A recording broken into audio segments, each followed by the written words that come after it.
It's not that often that the community gets to stop a massive toll road that at a certain point in time had the support of a government, an alternative government and big business, but we did it. Never had there been such a strong and connected community campaign against it. And if there's one thing it did, it brought us all out of the woodwork and joined us all together. And so one of the people that was involved in it, that I want to invite up to come and speak first, played a very important role in helping hold up the process legally. And we're going to hear from people who did all sorts of other things and managed to hold it up in other ways. But that court process managed to get a lot of attention from around the state, people realising actually maybe this thing isn't going to deliver the economic benefits that it is going to or said to. And to that we have Tony Murphy to thank for a lot. So I'd like him to come up and say a few words. Adam really nailed it when he talked about the huge diversity of people who were involved. And I think that was a real key to how we won the campaign. We need to thank the Socialist Party for organising the pickets. Yeah. So we've got Anthony Main and Mel Grigson here, who are extremely capable facilitators of it. And as a non-aligned kind of inner-city leftist / environmentalist, I felt really included when I just sort of rocked up to the picket, and I quite rapidly felt quite included and, proceeded to be there nearly every day with the pickets. And I think it's worth acknowledging that it was really those pickets that put the issue on the map. Like, it's really rare for a transport issue to be in the top 3 or 4 issues in an election campaign. And that's I think that really laid the groundwork, forced it into the mainstream media. Nearly every day we were hammering them and hammering them. We wouldn't let go of it. And we kept talking about the issue. The thing that really nailed it in terms of forcing Labor, what nailed it in terms of pressuring Labor to force them to change the policy, was the fact that there was an alternative political party poised to seize these 3 or 4 inner-city seats if they didn't change it. And it was too little too late, because here we've got Alan Sandow here who took Melbourne, and I think away from the Labor Party. That was the pressure that forced them to change. In the absence of that, I don't think the direct pressure that the Direct Action campaign and all the other council campaigns and all the other things, as valuable as they were, it wouldn't have been enough on its own. In terms of the actual legal thing itself, I think, you're on shaky grounds if you think legal action can be the be-all and end-all of a campaign.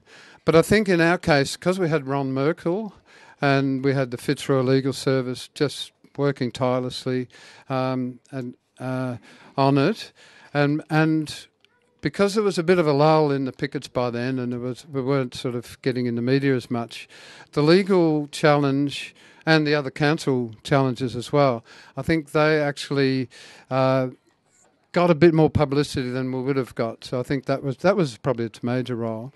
And I mean, look, at the risk of offending people in the legal profession, I will say that I think, look, the hardest part for me was keeping my mouth shut and sticking to script, because the legal team kept taking me aside and saying, no, you can't say that. You can't say they're corrupt.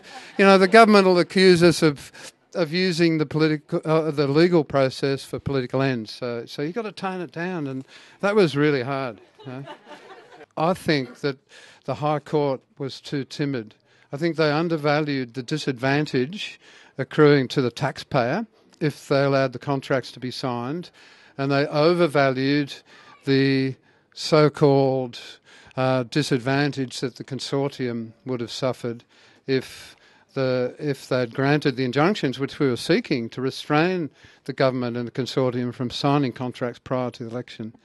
I've got a message for the Liberals. If they think they can come here and build the bloody thing in a few years' time, well, we'll be back out there and we'll win again.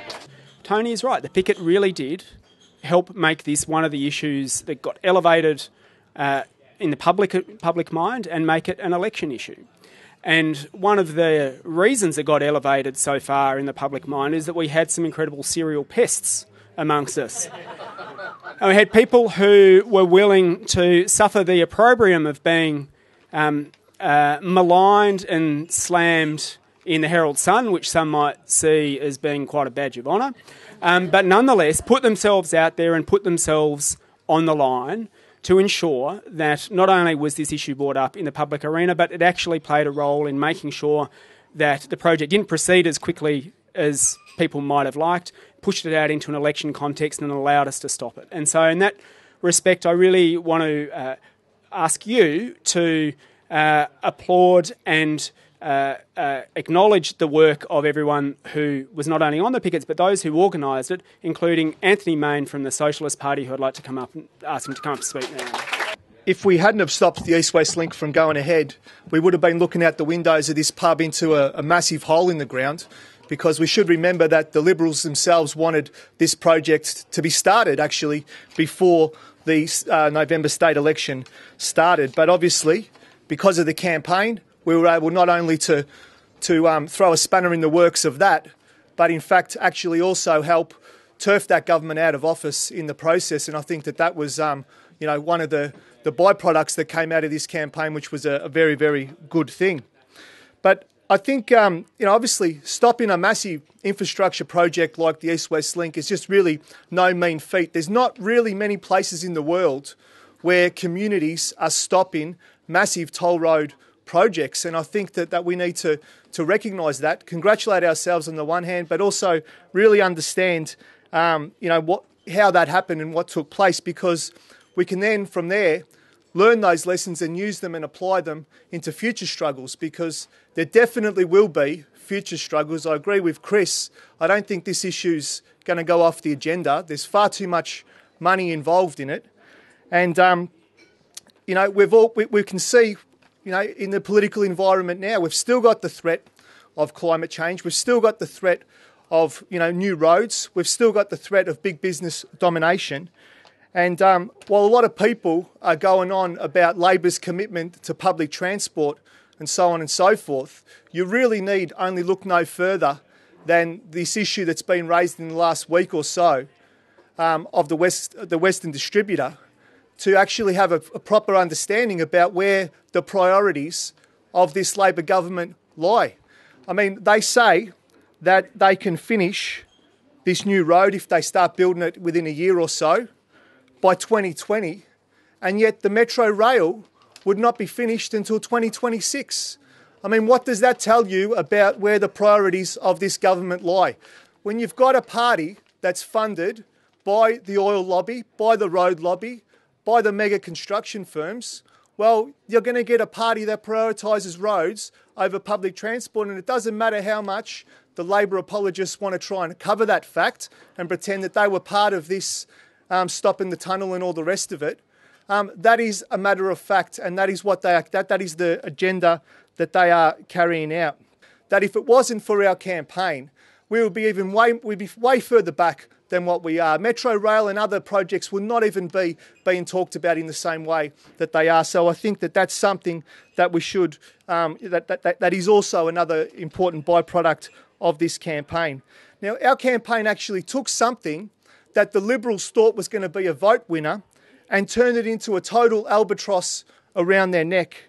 Now, there's absolutely no doubt, I agree with Adam and Tony, there's no doubt that the state election played a very important part, and it was pivotal, but it would not have been pivotal if we had have been going into that election as it was, 4 months out, with both the major parties supporting this project. This campaign was actually won in the months leading up to the election, not on election day, not on the other day when they did the in-principle agreement with Lend-Lease, but in the months before when we were heaping the pressure on the Labor Party and we forced them a number of times to change their position. Actually, they had a lot of different positions on this road.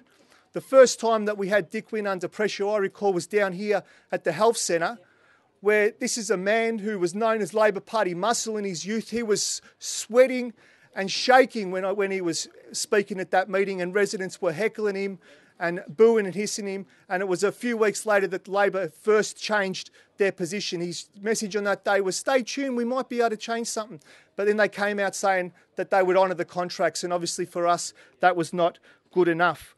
I mean, the community picket not only interfered with the government's timeline, but it showed that ordinary people were prepared to put their bodies on the line, to stand up against big business interests, to stand up to the might of the police, all the rest of it, and that this was going to be a real struggle. And I think that was really, really important.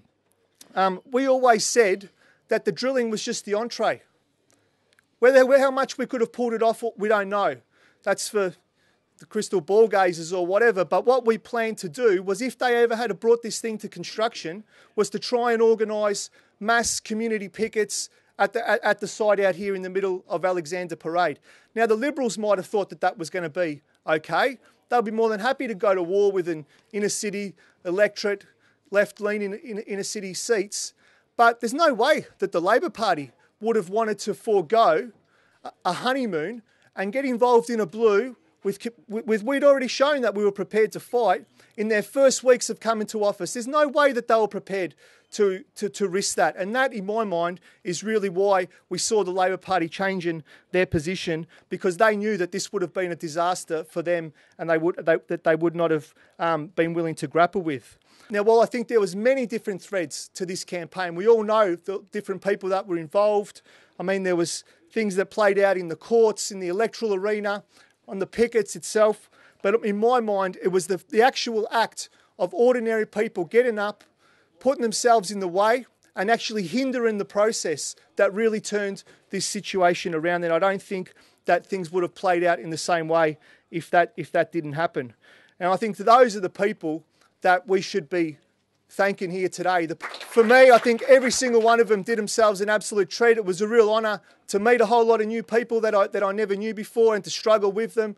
And obviously, it's a great pleasure to be here celebrating with a lot of those people as well here today. Thanks very much for allowing me to speak. Thanks, Anthony. He didn't mention it because he's too modest, but he's got a book coming out about it called Beating the Big End of Town, How a Community Defeated the East-West Toll Road, which is going to be launched on the 22nd of May at 6 o'clock at Collingwood Gallery in 292 Smith Street. So that may win the prize for best book of the campaign. I think